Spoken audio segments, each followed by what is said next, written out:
That all of society is affected by the impact and the effects of gender-based violence now, as thousands take their grievances to Africa's richest square mile in Sandton over femicide, rapes and women abuse. In studio, we're joined by a rape survivor, Kyara Dunn. The 26-year-old Johannesburg woman was raped when she was 14 years old and never spoke about it. Kyara was also abused physically in her previous relationship and beaten to a point of near death. And she kept quiet about it because she was afraid. And as if that was not enough, last year Kyara was shot and nearly raped during a car hijacking in Johannesburg. Women and child abuse continues to soar, as witnessed during the release yesterday of crime statistics and recent murders of women and children in the country. Some have called for the return of capital punishment with the hashtag #MINext. Now, which has been used to call for reforms in the criminal justice system. Let's now welcome in Kyara. Thank you so much for coming through. Thank you for having me. Such bravery. Tell us about your story.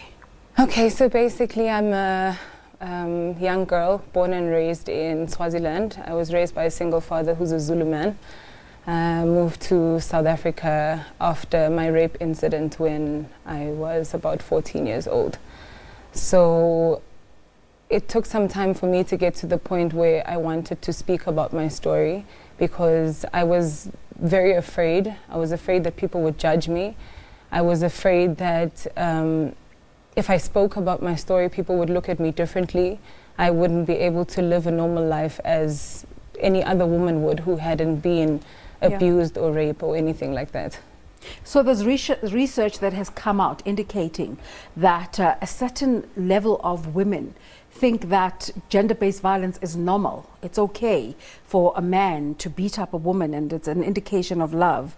Or if you're scared to report, you don't need to report. It's all in the course of how life is. Did you feel that way at some point?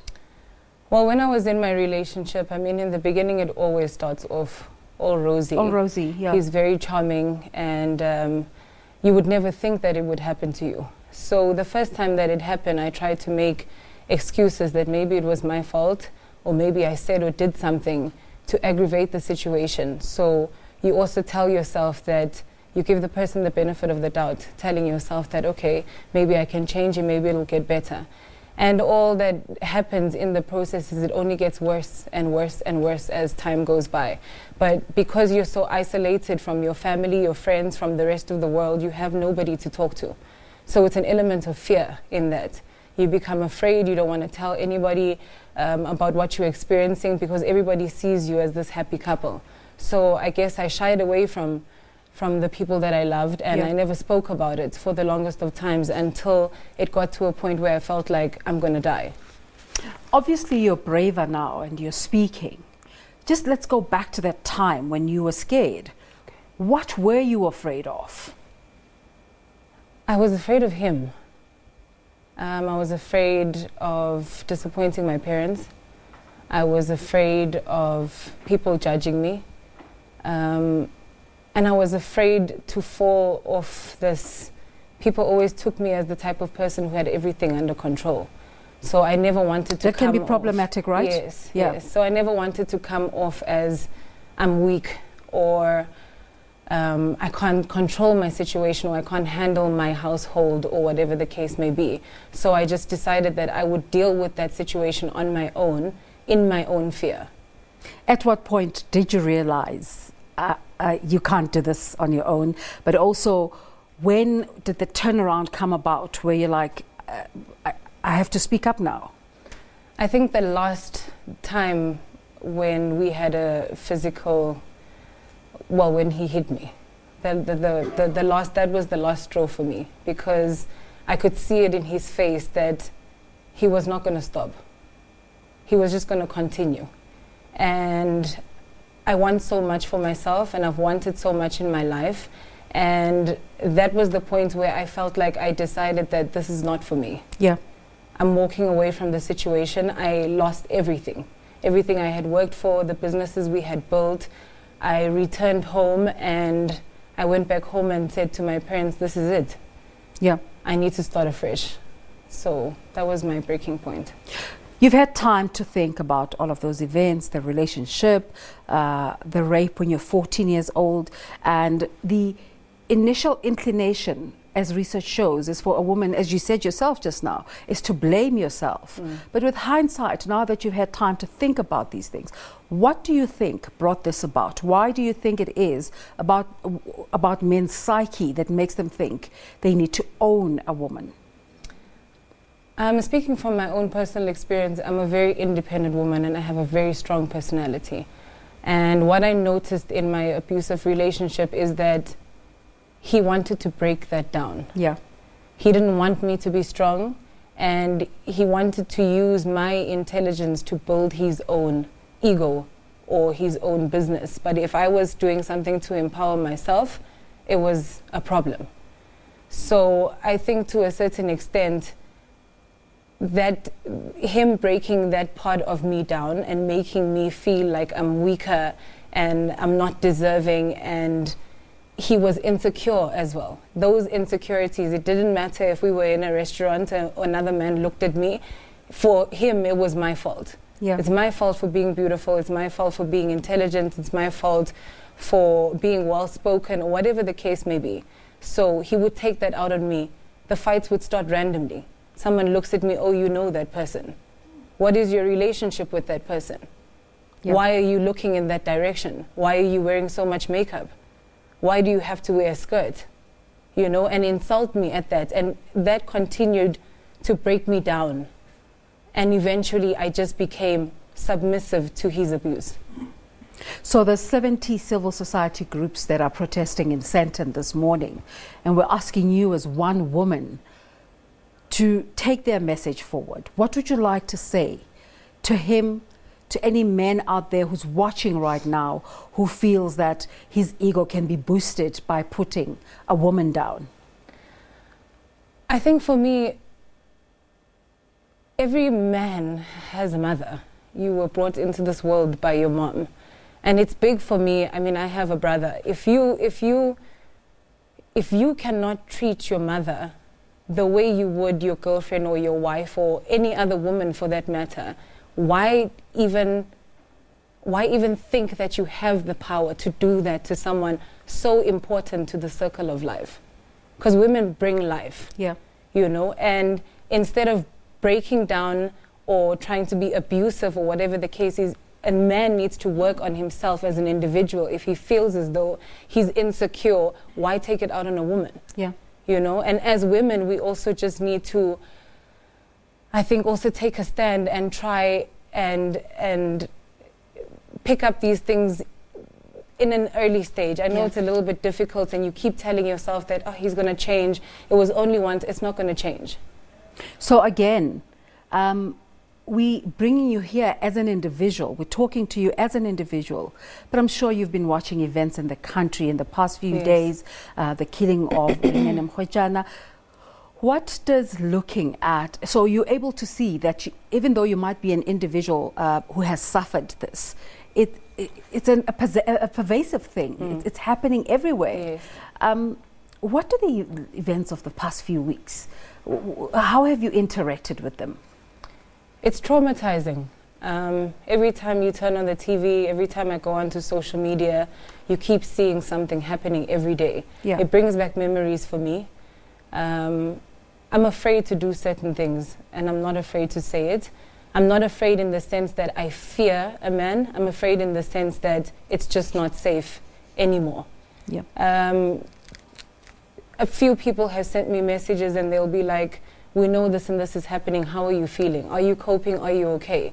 Because every single time you turn on the TV and you see that, you just get flashbacks. Is it also empowering, though, to see that women are taking a stand? Yes, it definitely is. Because before things got out of control, I decided I wanted to take a stand irregardless of what was happening around me. Yeah. I knew that there's certain individuals that are close to me that are going through the same thing, and I was like, I need to do something to show that if I can put myself out there and say enough is enough, so can you. But now, as you begin to take a stand, it doesn't mean things are all hunky-dory. No. What have been the effects of Kyara saying this is it and no more? I mean, I started my own campaign called Enough is Enough and I'm Not Afraid Anymore. And in that campaign, I spoke about the death penalty returning. I had a lot of backlash from men at that, saying, oh, how can you say something like that? You have no feeling, you know, not trying to be supportive of what I was trying. But to me, it's a case of the situation needs to be controlled. Yeah. Clearly, the justice system that we have right now is not working. Otherwise, it wouldn't be getting worse and worse and worse as time goes by. How has the justice system responded to your specific situation? I mean, with my incident last year... Do you feel you've gotten justice? No, because with my incident last year, and I think to a certain extent, I became more afraid to take a stand. Being shot and thrown into a boot and not knowing whether you're going to live or die. That really put me in a position where I was afraid to even go back to the police station and be like, you know, what's the way forward? Is there any progress on this Yes. case? I spoke to the officer in charge a few times, and they had asked me to go back to the area where the incident happened. And emotionally, I couldn't bring myself to do it. I just completely broke down. I completely went off the face of this earth, went into hiding. My brain was just completely not there. Yeah. Because every time I would go to sleep, I would see that person's face. I would hear the gunshots. Every time you were in bed, you hear the ambulance passing, and you keep asking yourself, is it going to happen again? No, I don't. Yeah. I don't know those people. It was just 4 random guys. I have no idea who they are. Do you have a support system? I mean, I do. I have my family and my friends, as well as my colleagues at work. I used to push people away a lot and keep telling people that, no, I'm okay, I don't need to talk about it. But now that I've started breaking out of my shell and talking about it, I've got more support than I could have ever imagined. And I cannot express more to other women that it's very important to have that support structure. Otherwise, you can fall. Yeah. That's how suicide comes along. That's how depression comes along, you know. So I do have a support system. You know, we've just come out of Women's Month, and it commemorates a time more than 60 years ago when women marched to government to demand women's rights. And how does it feel for you that all this time down the line, we're still in this fight? I mean, it's heartbreaking because you keep asking yourself, what is it going to take? Yeah. Until it stops. Yeah. You know, it's not like it's new to us in South Africa or Africa as a whole. It happens all around the world. But you get to a point where you like, what needs to happen? You know? And I've been seeing a lot on social media where they're saying that men need to be more involved. And I couldn't agree more. Men need to be the ones to stand up and say to your friend, what you're doing is wrong. Don't take advantage of that individual. If you're in a nightclub, why leave with the girl if she's intoxicated? If you're amongst the group of friends and you guys are men and you know one of your friends is out of line, why don't you tell him to stop? Why wait for an interview like this to happen and then feel bad and say, oh, maybe I should say something? What's your relationship with your ex? Do they have any sense of remorse? Do they feel like they were justified to treat you the way they did? We don't have a relationship. I just prefer not to be within his space. He did of recent send a message trying to apologize and blaming it on a psychological order that he feels he has. But I really don't want to bring myself anywhere near his space. I've had to live with the situation and kind of forgive myself and forgive him to just move on with my life. Yeah. You know, but I'm okay with him doing his own thing and with me doing my own thing. So I'm sitting here with you and I'm feeling so encouraged that you're speaking up, because that's the healing process. Yes. I'm encouraged that you are whole. You don't have an arm missing. You look absolutely beautiful. Thank you. And you're speaking up. Thank you. So I then think other women watching who want to know, how do you pick up the pieces and move on? I think that's the hardest part. First, you need to admit to yourself that it's actually happened. You go through a phase of denial, telling yourself that... Because you thought you were strong. Yes, telling yourself you get over it, maybe go to a few parties or turn to alcohol or whatever the case may be. That is the phase of denial. So the moment you stand up and admit and start telling yourself in the mirror that I was raped, it happened. Yeah. I was hit, it happened. I got shot, it happened. When you get to that stage of doing those things, I never had any therapy. I didn't go and sit down with someone and start talking about the rape at 14 all the way through to the hijacking So you situation. self-soothed? So I'm self-soothed, sorry. So it came to me admitting to myself, acknowledging it, and I'm a strong believer. I'm a God-fearing woman as well, so prayer as well, and speaking to the people around me. The more you speak about it, the more healing you find it. This already on its own is a part of my healing process. Tell me about the conversations that you have with your brother about this. My brother is the sweetest person I know. And but you see, that's why I'm asking you this question, because the people who commit these things are our fathers, our uncles, our brothers, our lovers, the people we hold very dear. And I'm not implying in any case, in any manner or form, that your brother might be that person, but we're addressing the issue, the scourge of the relations between men and women. Yes. Well, when I was raped when I was 14, my brother was the first person that I told. And to see his reaction, he was broken. I can't speak for other men, but my brother has always treated me like a princess. He's always protected and shielded me and prayed with me and cried with me. So we have a very, very close relationship. I am not the type of individual to say all men are horrible, because it's not true. It's not. That's all very men. important. So to a certain extent, in order to remind myself that there is still some men out there that are good, I can look back to an individual like my brother. I can pick up the phone and have a conversation and say, I just had a nightmare. Yeah.